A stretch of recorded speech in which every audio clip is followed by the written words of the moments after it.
Hey everybody, well the summer's heating up and so are sports in Polk County. Stick around for this edition of Sports Central.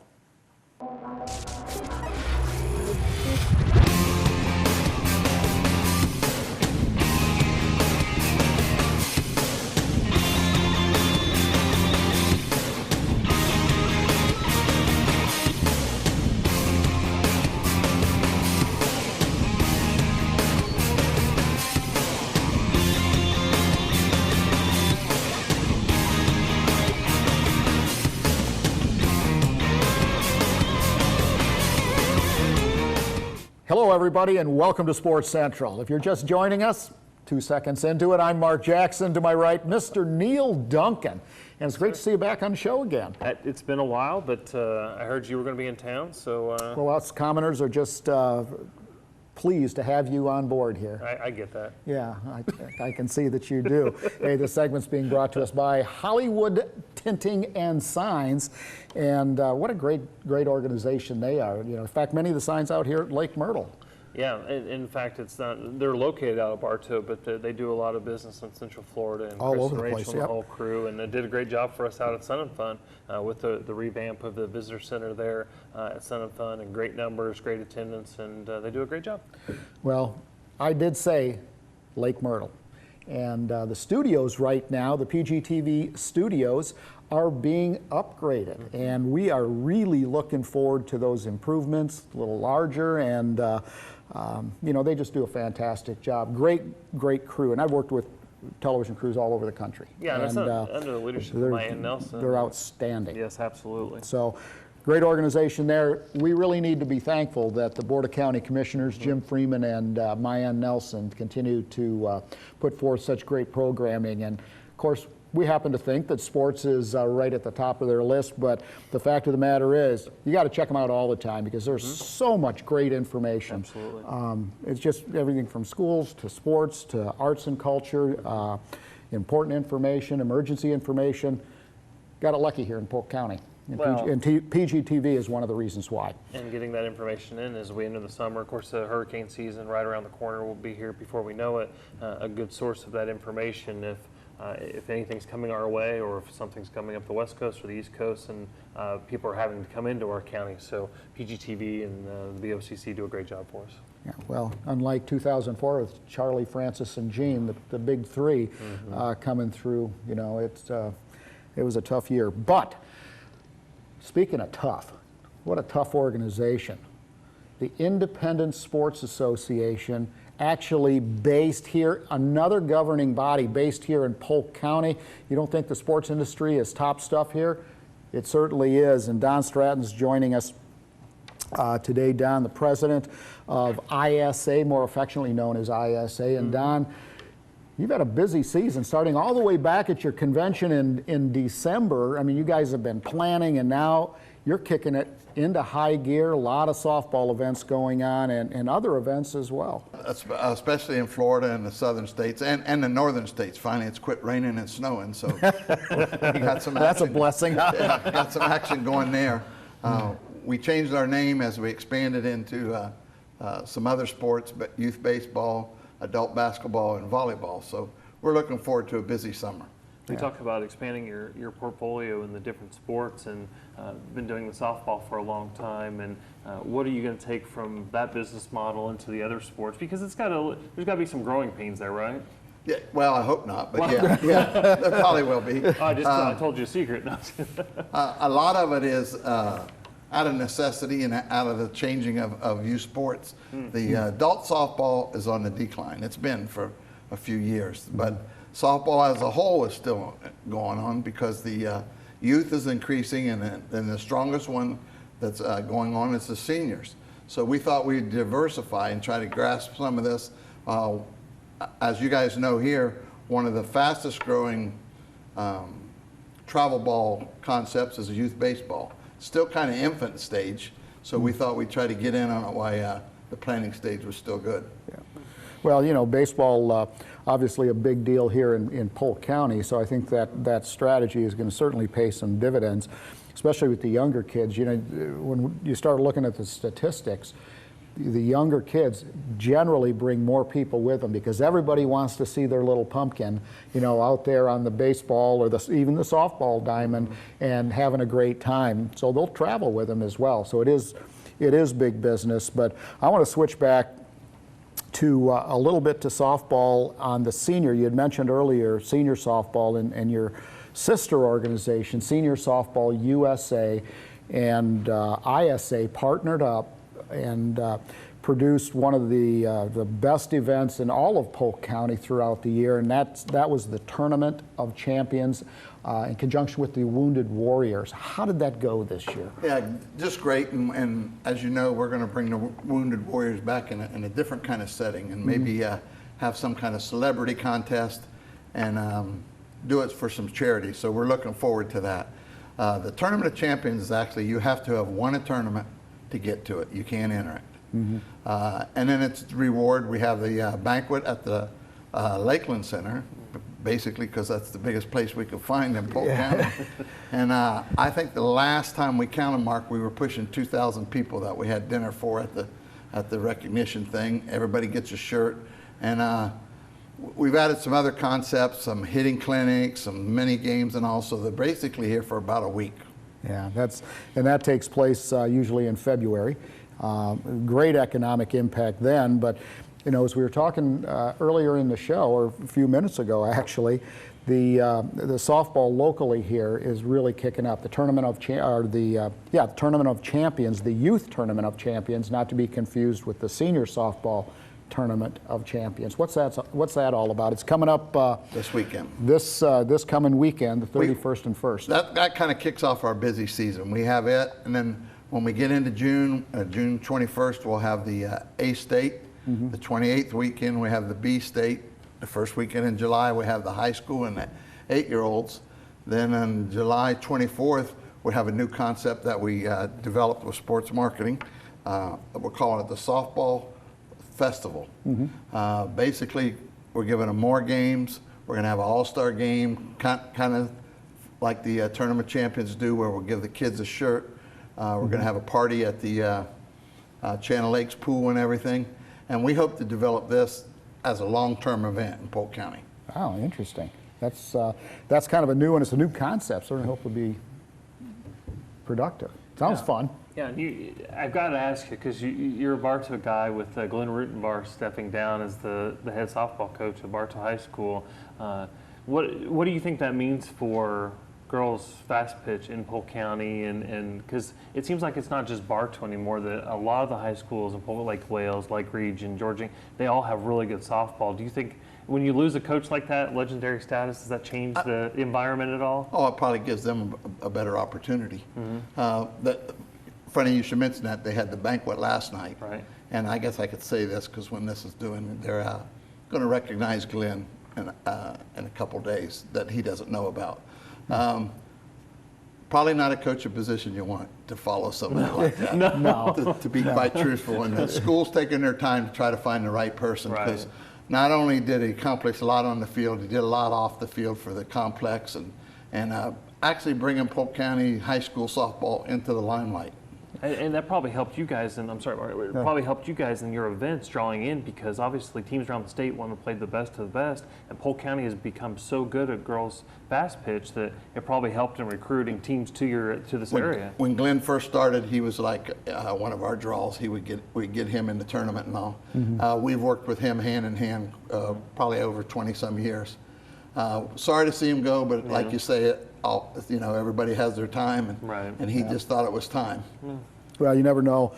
Sometimes when you step away from a sport, either as a player or as a coach, you go, hey, I needed that rest, but now I'm ready to get back into it. So you never know when somebody's going to come back. I mean, how many pros do you see? Oh, I can get back in and do it.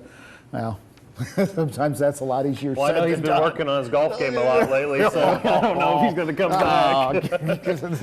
He won his flight at Girlsville. He did? Yeah, there you go. So the rumor is he retired to join the Florida Senior Golf thing. I don't know, it's just a rumor, but if it worked for you in softball, you may want to get into the golf tournaments, bringing them into the area if getting Glenn involved. Of course, you are talking about me because I wouldn't qualify for the senior level. I'm too young for that. Is there a level past that? This is ugly. Well, some of the other sports, you talked about basketball and some of those events. What kind of events are we looking to bring to Polk County in the near future? We're talking right now to try to get baseball started in Central Florida. We're talking with some people in another organization who's maybe looking to change over or do a little more for the participants. The way we got into those sports was kind of interesting. The directors in North Carolina found a county who switched everything over to ISA. Really? So we had to go through the insurance and rules and all that. A crash course, pretty much. So. Yeah. Well, that's certainly a big transition. And the two that stuck out to me were the A state, which is a category, the more advanced players, and then you have the B state. And between those two, how many teams are you going to have coming in? I would hope it's over 100 at least. Also during that, I'd be remiss if I didn't mention that we have another association here. When we have the A, they have their B here. So it would not be unrealistic to think we may have 200 teams that first weekend. Yeah, but that's good teamwork. You know, it's like the AFL and the NFL. You know, before the merger and all this type of stuff, they work together, and now look what's going on. So it's not to say that would happen, but there's a complementary effect there, and I applaud you guys and your efforts. Don, we've just got like about 30, 40 seconds left, but I know the fall is, you guys don't slack off much, but you see more, it seems like you see more adult events take place in September. Is that normal? Yeah, I think the adults have gotten so competitive that they've lost their thought process of playing for the enjoyment of the game. And when the championships are over, they're back to playing softball for what it's supposed to be and to have fun and all. Yeah. And I think that's why the fall increases myself. And then finally, is there, I guess with the boomers, getting older, the trend you had mentioned earlier is senior softball's growing, girls fast pitch. We've got to get to grow the sport. However, in the core level or in the middle level, it's going to take some effort. Yeah, we need to get back to with teams playing leagues and developing co-ed and church leagues and all, I believe. Yeah. We also have, I guess I can admit, our convention coming up in Tupelo, Mississippi. That's the home of Elvis, if you didn't know. So it's in Tupelo, Mississippi this year? Tupelo, Mississippi. We have been there and toured the whole thing. So oh, yeah. It's a different experience. Moving right along, everybody. Always a lot of fun. Hey, Don, thanks so much for joining us. It's a great opportunity to get, kind of caught up, and it's great to see ISA sort of transition over to some of the other sports and bring that expertise and passion for the sports industry into other disciplines. So thanks so much for joining it. We really appreciate being here, and I appreciate the help of you guys always. Well, it's certainly our pleasure. And ladies and gentlemen, we would be remiss, Don liked that word remiss, I do too for some reason, in not showing you some great competition with girls fast pitch softball. Here's the latest and the greatest. However, Neil and Mark will be back right after this for segment number 2. Stick around.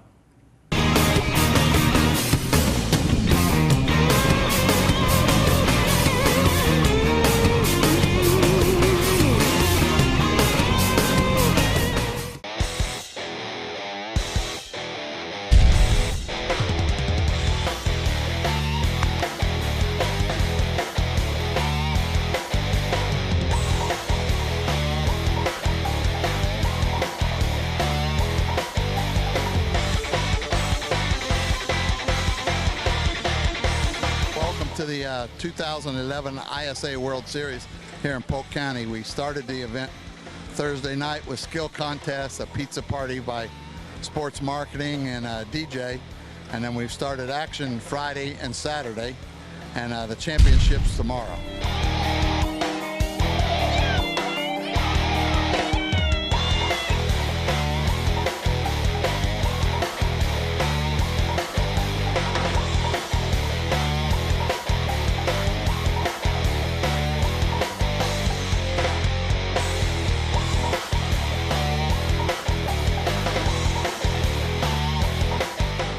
In the 18As behind us, we have the Bartow Intimidators, which is part of the young group from Bartow High School, playing the Twilight Twisters, which is some of the Auburndale.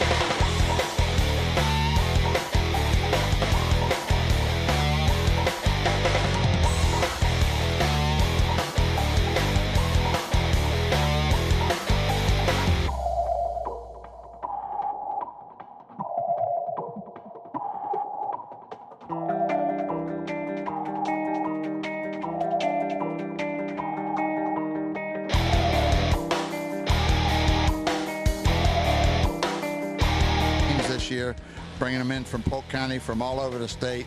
Got some from North Carolina, South Carolina, and Georgia. The event is being held at 3 sites: the Diamondplex, Auburndale Complex, and Bartow Complex.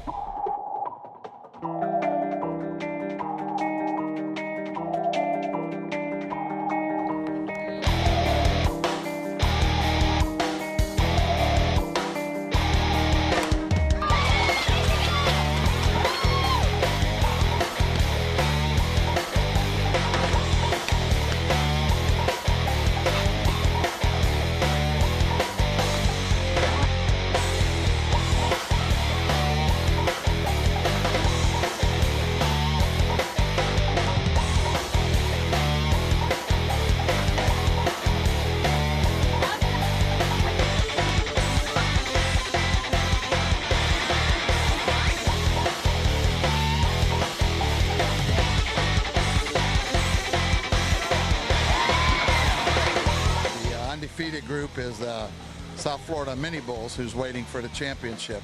On the other field, we have a Bartow team, and then we have the Florida Ecstatic, Central Florida Sting, and down in Bartow we have a Georgia team that's doing awful well.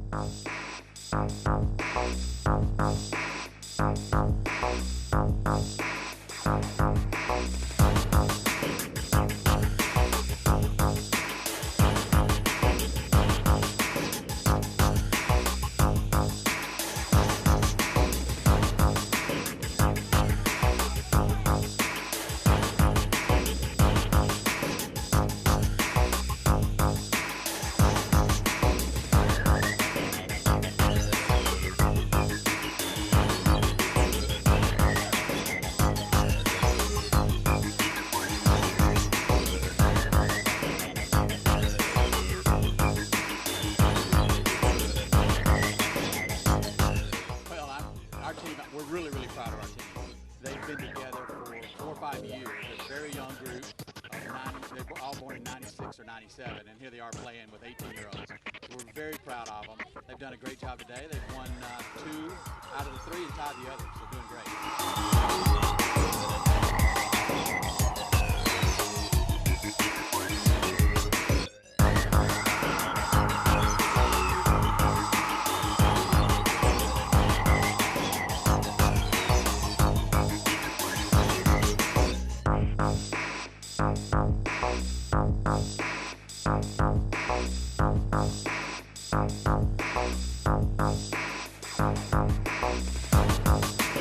Your team steak bite from Marion County.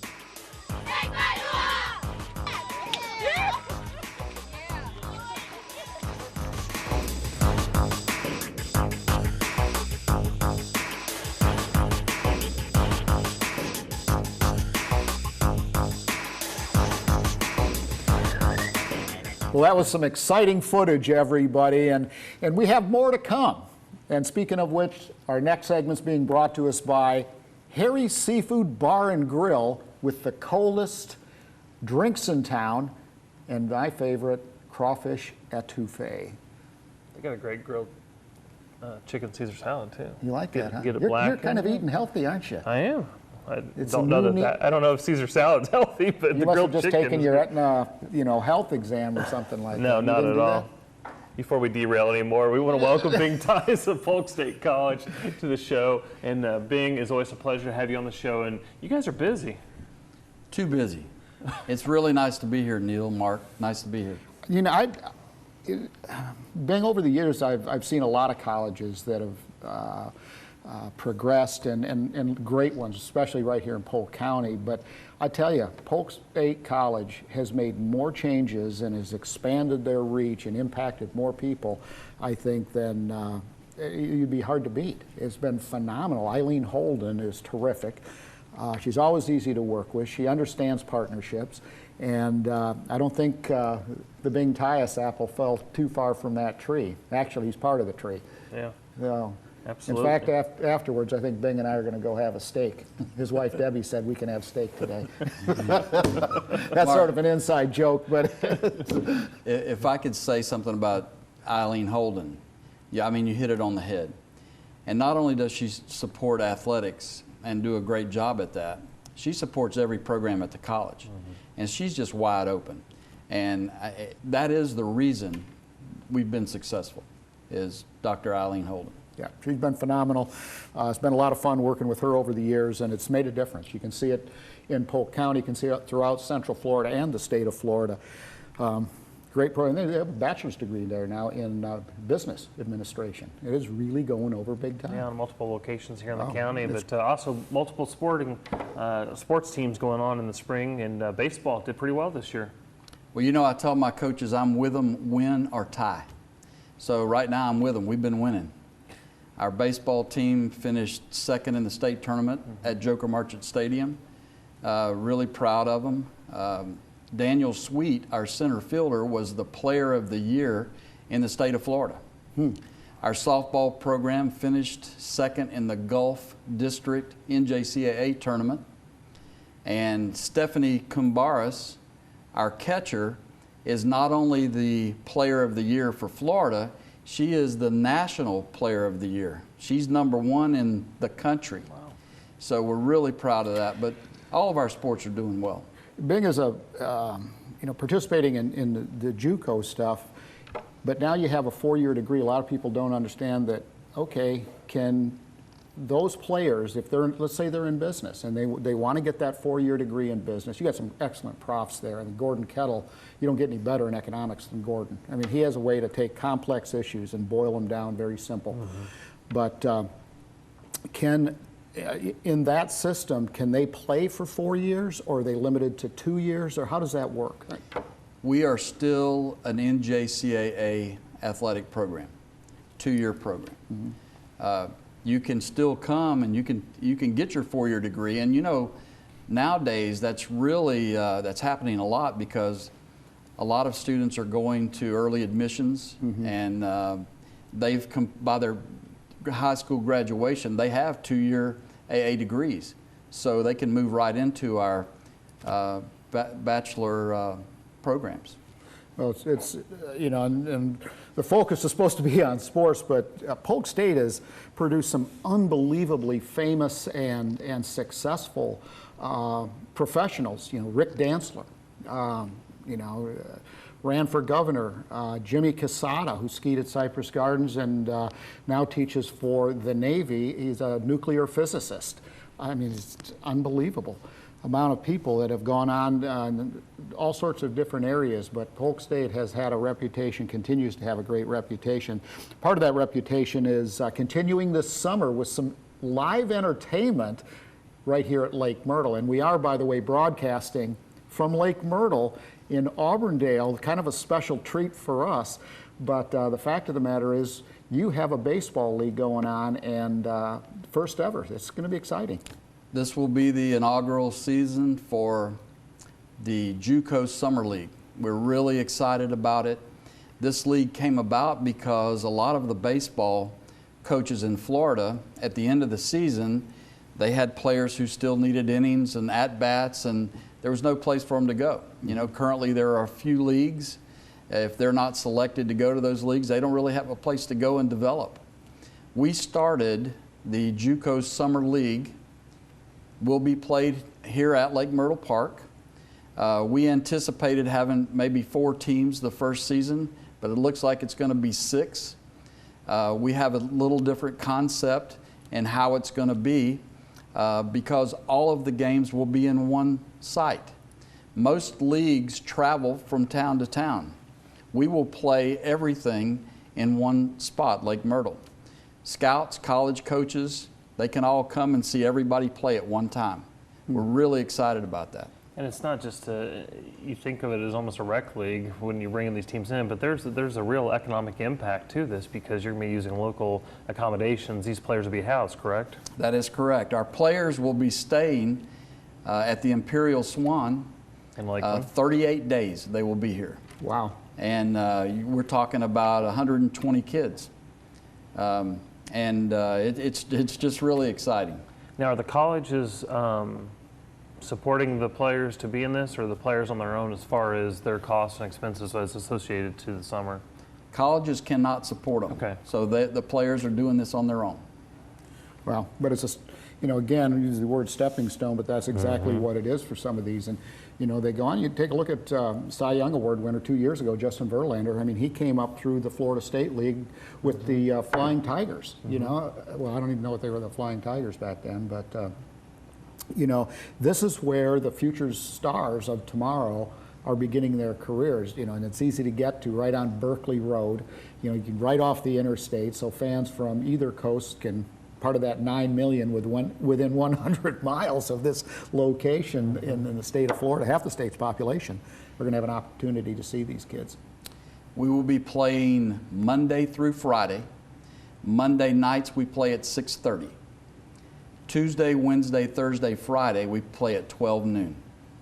Trying to beat that rain in the afternoon. Oh, that's a good idea. Is there a website that people can go to get game schedules or more information? There is a website. It's called JUCOSummerLeague.com. Okay. And is there a price of admission for people that maybe just want to come out and check out the action? There is not. Well, let's say there's, you know, and I still know a few kids that are they restricted to being junior college, or if they're just off for the summer, want something to do, could they contact you and say, hey, look, I'd love to play? They can. It is a college league, so it can be a high school graduate who has signed a letter of intent to go to college. It can be, the only thing it can't be college related is past a junior. It cannot be a senior. Okay. So you can continue to do that. And you know what's really funny? A really good friend of mine, we call him Itch, but his name is Steve Schmidt, and he owns 3 teams up in Wisconsin in what they call the North Woods League. And his team, the one of the teams in Madison, Wisconsin, called the Madison Mallards, they average 6,900 people per game. So we're going to need you to hook you up with Steve Schmidt, Itch, and get you talking to him.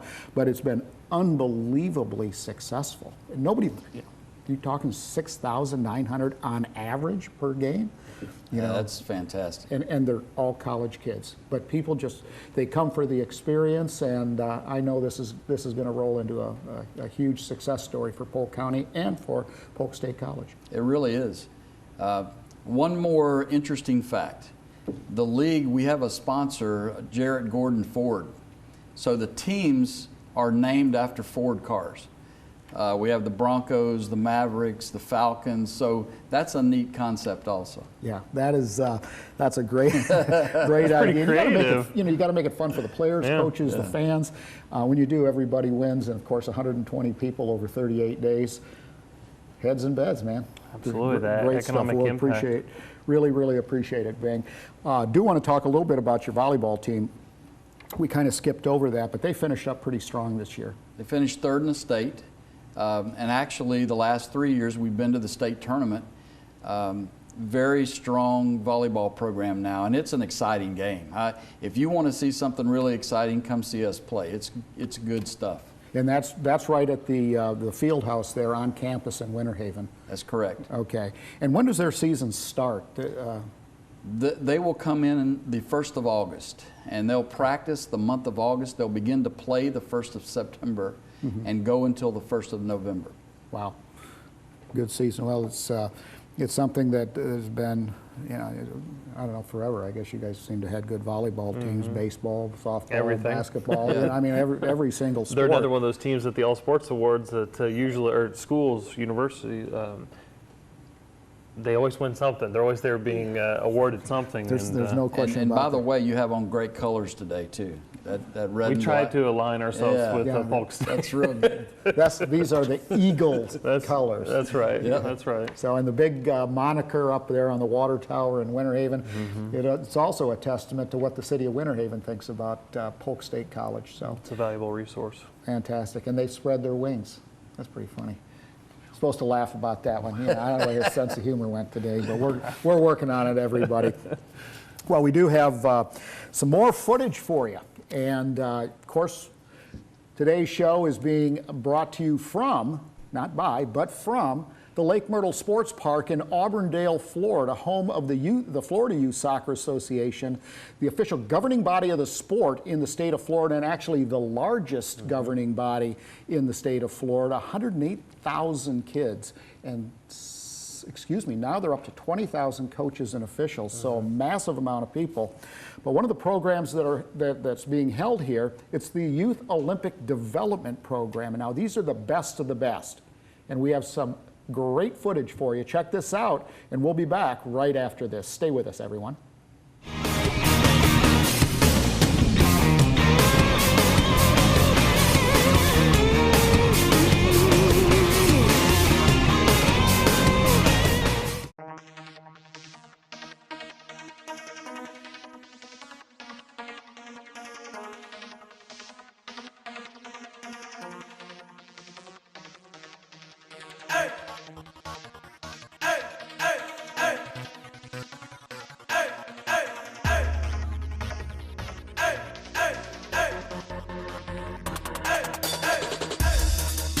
Good afternoon.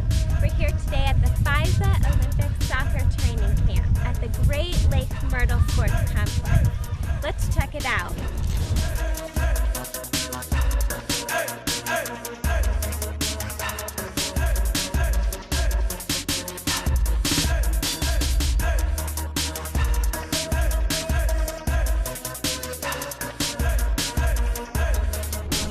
Mike Strickler, who is the Director of Coaching for the Florida Youth Soccer Association. Can you tell us a little bit about what's going on here today? Well, we have our older teams that are here preparing for Region Camp, which is in Alabama in July. So we're basically just training those teams, getting them prepared for that week of camp. Wonderful. Now, who can we expect to be here?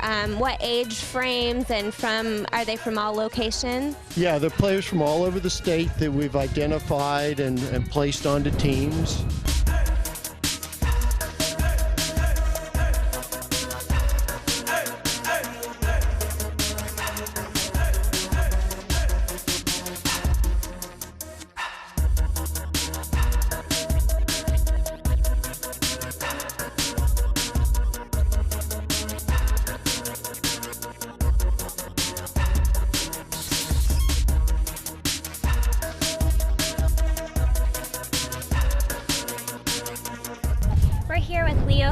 And he's the coach of the 94 boys team.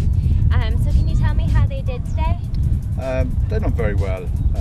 We worked for 2 hours this morning and came back at 6 this afternoon, worked for about an hour and 3/4.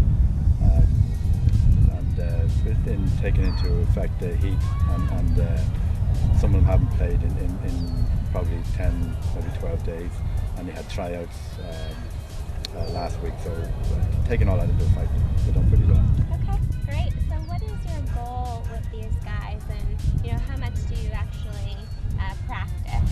Well, we don't practice as much as we'd like with any of the ODP groups. Basically, we don't have time. So our goal is to get a really good, solid, 15, 16 guys. Okay. And hopefully, get them ready to play in the region in Alabama in June or July.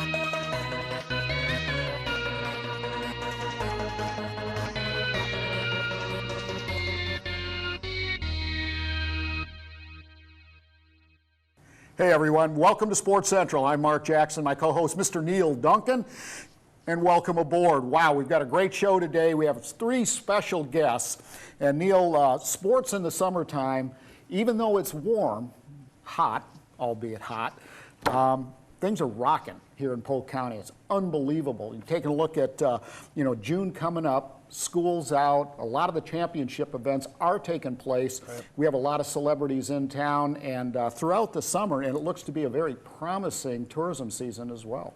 You know, we're never at a loss to honor people. Of course, in June, you talk about June 24th will be the Polk County All Sports Awards and Hall of Fame induction ceremony. And there's so many great athletes at so many different levels that we're able to honor at that and have been able to do that for years. And a great number of worthy sport participants. The Hall of Fame and the All Sports Awards presented by the Ledger Media Group, and you can't get a better partner than the Ledger. Fantastic folks. Well, speaking of celebrities, we have one at the table right now. Harold Salis is putting together a breakfast that is really phenomenal. It's actually, to do it correctly, I have to look at the title. It's Once in a Lifetime Legendary Breakfast, and it has to do, yes, with sports. Where? Well, it's taking place at Word Alive Miniseries on Tennessee Avenue in Lakeland on June 7th. And Harold, it's an honor to have you here. And you have some real, in addition to yourself, you have some real superstars coming in. Yes, I really do. And again, I want to thank you for the opportunity to be here this morning with y'all on the radio show. We're very, very excited about this. Again, I went to Rochelle High School, and what I wanted to do, I wanted to honor, last 3 living football coaches from Rochelle era at that time. So we're going to honor, Coach Johnson, Coach Speed, and Coach Roberts. And those 3 men played a significant impact on my life. And as you so said earlier in your comments, we're going to have phenomenal athletes coming in from the 50s and the 60s. And so, again, just more questions and more information, details, share with the audience and stuff. So just fire away with your questions. Well, again, the event is Saturday, June 7th, and that's at 9 a.m., correct? Correct. That's where can people get information on how to get tickets and what type of, will there be speakers? What will the event consist of? It's going to be, the ticket information, basically, my phone number again is 863-254-5747. Reginald Artist has the tickets available, and his address for the tickets are 505 Martin Luther King Jr. Avenue, and again, that's in Lakeland. Best that's where Dr. Blake's and King Glover attorney office, offices are located. And that's where the tickets are at that particular location. Again, that's a very good question you laid into me. We're going to have a lot of speakers for this particular event. First of all, what we wanted to do, we wanted the former students to participate. And so what happened with the 3 people that we are, and we have our classmates, my classmates, and so going basically go stroll down memory lane and basically talk about what impact they had on their particular lives. And I just want to share with the audience some of the people that are going to be speaking. George Figs is going to be speaking, Robert Harris, Dickey, which is Willie Gibson, Maurice McCoy, Eugene Williams, and Robert Zachary. Again, they were former quarterbacks, halfbacks, linebackers, basketball players, track players, and each of the persons are going to have like 1 or 2 minute segment, talk about each of the 3 coaches and what they meant to them. And then we're going to end our program basically with the honorees get a chance to speak, about what it meant to them. Now, a lot of those people that we're honoring at this particular event not only coach at Rochelle High School, they also play football at Rochelle High School. So it's going to be a phenomenal event. Rochelle High School, a lot of people aren't familiar with that, Harold, and tell us a little bit about the school itself and it's been around, or was around for quite some time. Quite some time, yeah. What happened was integration came about, and basically I graduated from Rochelle High School in class of 1969. So basically I was the last class to graduate from Rochelle High School, and then again the integration came about. Then the kids were sent to basically Lakeland C High School and Kathleen High School at that time. But that legacy with Rochelle High School is very strong in our community and stuff. It's no different than the other communities. I was talking about Marshall High School in Plant City, Jewett High School in Winter Haven. Lake Wells had Roosevelt High School, and Haynes Hill had Oakland High School. Bartow High School, Bartow had Union Academy High School and stuff. So again, phenomenal athletes and stuff. And yeah, I'm glad to share with the audience stuff. We used to play our football games at Bryant Stadium. We used to fill up Bryant Stadium. The legacy and the rivalries and the history with those schools are unbelievable. So. Yeah. Well, it's interesting. I've had the pleasure and the honor to be on a panel and be involved in some other functions with a a guy that should be famous to most baseball players by the name of Willie Horton. Right. Played with the Tigers, Right. just a fine gentleman. And he does it so eloquently. He talks about the transition, Right. you know, from pure black, pure white schools, and then when that integration took place, and then with baseball and so on. Right. And he was instrumental with the Tigers and with other organizations in helping integrate and so on. And he just said it was pretty much said it was a transition that took place naturally if you let the athletes handle it. Handle it, right. Yeah, and that was interesting. And I know Willie Speed, Coach Willie Speed, famous guy, at least in my eyes. You know, he's been phenomenal throughout the years. Hall of Fame member, and Willie still around, still doing really, really good work. And he was involved in a lot of different sports and a lot of different activities throughout the years. Yeah, he was the head football coach at Rochelle High School. A lot of people don't know that. And so it depends on I hate to say your age bracket. Some people know him at the years of Kathleen, being the Kathleen high school principal. But I just want to look at the program, looking at our program book, and just want to show. We had this when they were very, very young. And this particular picture of the three people that was in the Rochelle High School yearbook in 1965. This is how they actually looked when they were real young. And so we know them many years later. But their careers are unbelievable. I'm just excited about it. Again, I talked to you a little bit earlier prior to coming on the show. We're going to have Robert Harris here. Robert Harris was my 12th grade government teacher at Rochelle. He was on the track team with Bob Hayes on the 4x4 relay team that won the Pan Am games and stuff. Bullet Bob Hayes, right? And fastest man in the world at one time. Also, during that Florida A&M track time phrase, Clarence Childs was also at Florida A&M on track and field scholarship and football scholarship. He's going to come here as well too. Clarence Childs later on he played football with the New York Giants. And again, but it's again, we got athletes from the 50s and the 60s, and what's really exciting, again, I reached out to the guys from Marshall High School, again, the Jewett High School, Union Academy. We're very blessed, and my cousin's flying in from New Jersey, Sam Big Red Salis. And Big Red, huh? Big Red. How did he get the name Big Red? He's big and he's red. But he's a phenomenal guy. He has his doctors, Dr. Salis, but he played at Union Academy, and we know about Union Academy. They had at one time like 11 guys in pro football at one time at Union Academy, and we just excited about that. He's coming in. He went on to family that way, and he transferred to SIU, and he played for the Cardinals, the 49ers, and the Giants. My cousin did. Yeah. And he just a phenomenal individual and stuff. So many of the athletes just excited about him. Again, he started playing football, high school football at 8th grade, all the way through the 12th grade. So regardless of your age, your bracket, you pretty much played against Big Red. So so I'm really excited about him coming. So it's gonna be a great event, once in a lifetime, and definitely is a Kodak moment. I think it's a great opportunity. And again, the event is Saturday, June 7th at 9 a.m. at the Vision Center of Word Alive Ministries. Real quick, tell us where that's at. Kind of give people an orientation. It's right in the intersection of Memorial and Massachusetts. Okay.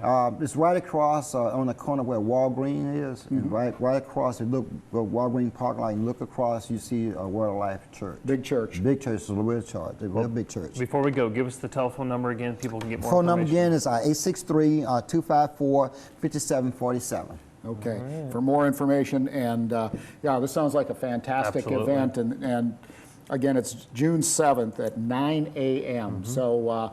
Plenty of time to sleep in, have your Kellogg's chocolate frosted flakes, and then head on over. So it's going to be a good day, great day. Thanks so much for joining us. Good. Thank you for the opportunity. Thank you. Oh, absolutely. Well, we've had a lot of opportunities over the years to take a look at superstar athletes, both on and off the field. And one of the features that we have and have been working to and for is showcasing athletes at the high school level. And high school, of course, the stepping stone to the college and then ultimately to pros. Well, Christina Ringley is a swimmer at Santa Fe High School. PGTV sent their A-team out to get this interview. It's enlightening and it's fun. Check it out, everybody. Neil and Mark will be back right after this. Stay with us.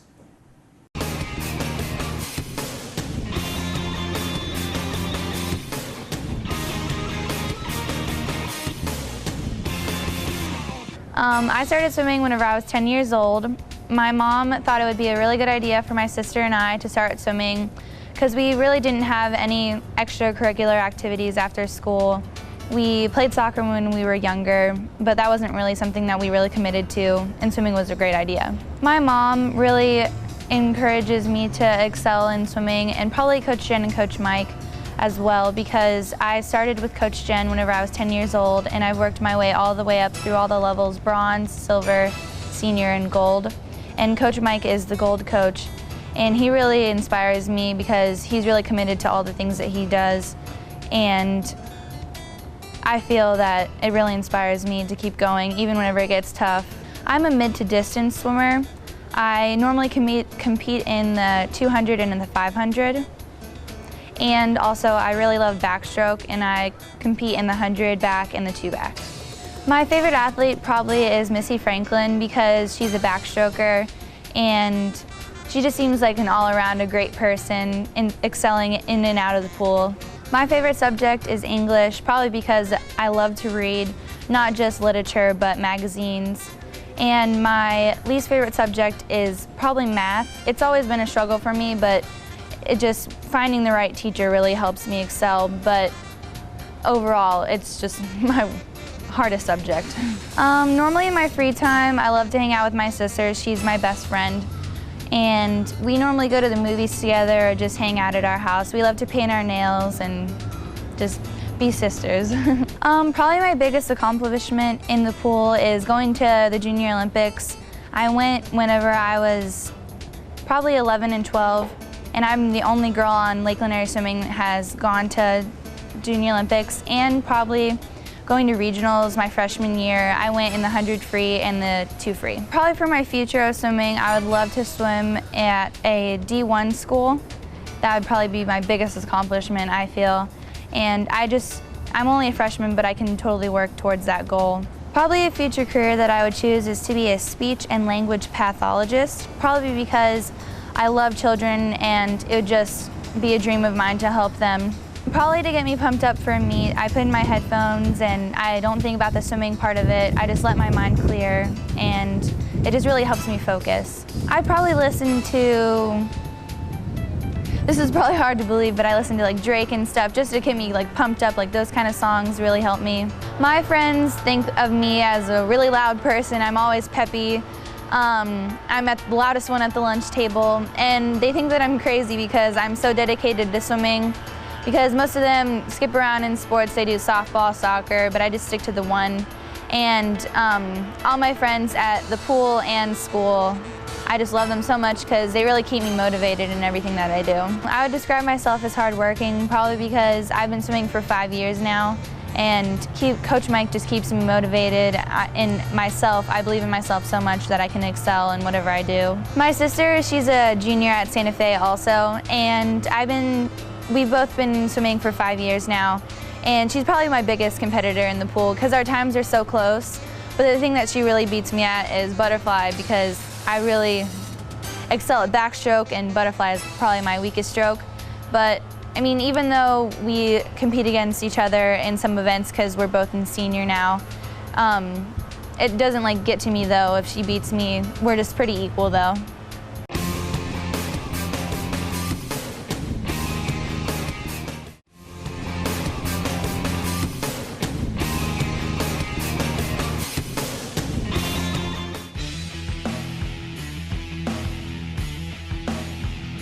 Hi, I'm Brad, and I'm going to give you some beginner soccer tips to help get you started playing the game.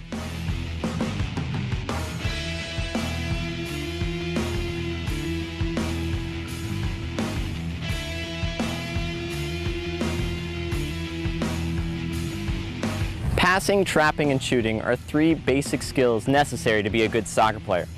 Maria and I are going to take a moment to show you a few basic techniques. When approaching for a pass, your non-kicking foot should be placed to the side. As you're going to make contact with the ball, you want to make sure to use the inside of your foot, with your hips and your toe pointing in the direction that you want the ball to go.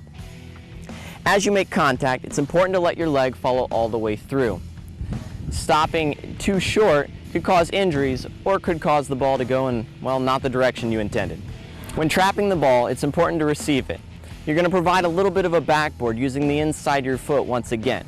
It's almost kind of like a reverse pass. Notice how Maria cushions the ball and accepts it, receives it. If she were to remain too firm, it would deflect off and maybe not go in a direction she intended. When going for the shot, it's going to be very similar in your setup to how you were taking the pass, except this time we're going to use what we call the laces.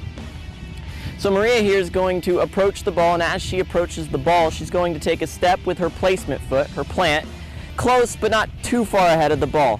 Her toe is going to be angled at the direction that she wants to make the shot, and then as she makes contact, she's hitting with the laces of her boot. When the ball goes out of bounds, you occasionally end up with what's called a throw-in. Now, a throw-in may seem like a simple skill, but it's often overlooked in training and usually ends up with a lot of mistakes. A proper throw-in requires that both feet are firmly planted on the ground. Both hands are then placed on the ball on either side. The ball is arced behind the head and then thrown forward, making sure it makes a complete clearance of your head. Now, Maria is going to demonstrate all the steps together. Now, these are just some basic building blocks to help improve your game. But remember, it takes practice to get better, and above all, have fun. Hey everybody, and welcome back to Sports Central. We do have some people to thank. Holiday Inn, Winter Haven, another one, the Ledger. So we've had a great opportunity here, and you know, I just can't say enough about those that support us, Public Supermarkets, and Visit Florida, Florida's official tourism marketing arm. This show re-airs every single day. You can check out the following dates and times, or you can go to polk-county.net, click on PGTV. Many thanks go out to the PGTV production crew and the Public Information Office and Mayanne Nelson right here with PGTV.